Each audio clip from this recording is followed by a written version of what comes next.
স্নান টান সেরে পুজোটা করে নিলাম। এবার রান্নাঘরে যাব, রান্নার প্রস্তুতি করব। তো হ্যালো এভরিওয়ান, কেমন আছো সবাই? আশা করি সবাই ভালো আছো। তো চলো বন্ধুরা, তোমাদের এবার রান্নাঘরে নিয়ে যাই। কি রান্না করছি তোমাদের সঙ্গে শেয়ার করব। এই দেখো, এখানে ভাত বসিয়ে দিয়েছি, ভাত ফুটতে শুরু করে দিয়েছে। এদিকে আদা রসুনটা বেটে রেখেছি, সবজি কাটছি, ওখানে কিঁদুরি ভাজবো। পাটের শাকটা বেছে দেখো লবণ হলুদ দিয়ে সেদ্ধ করেছি।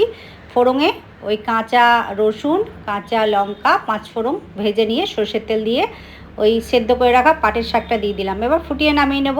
তো এরকমভাবে ঝোল পাটের শাক খেতে দারুণ লাগে। আর এদিকে মৌলা মাছ পেঁয়াজ লঙ্কা দিয়ে একদম ঝালঝাল করে কুড়মুড়ে করে ভেজে নিলাম। সঙ্গে হয়ে গেছে কিঁদুরি ভাজা।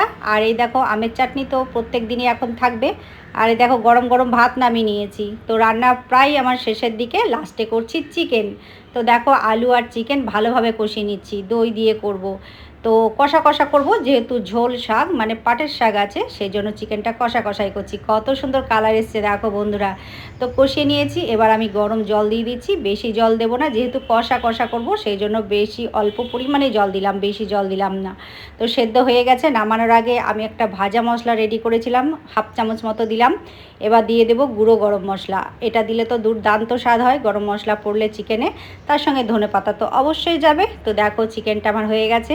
এবার আমি ঢাকা দিয়ে রেখে দেবো। তো ঢাকা খুলে তোমাদের দেখাচ্ছি কত সুন্দর কালার এসছে দেখো। তো দুপুরে খাবার থালি একদম রেডি করে নিলাম। সকলকে জানাই শুভ দুপুরের শুভেচ্ছা। সবাই ভালো থেকো, সুস্থ থেকো, সাবধানে থেকো। আবার চলে আসবো পরের কোনো ভিডিওতে। চলো টাটা।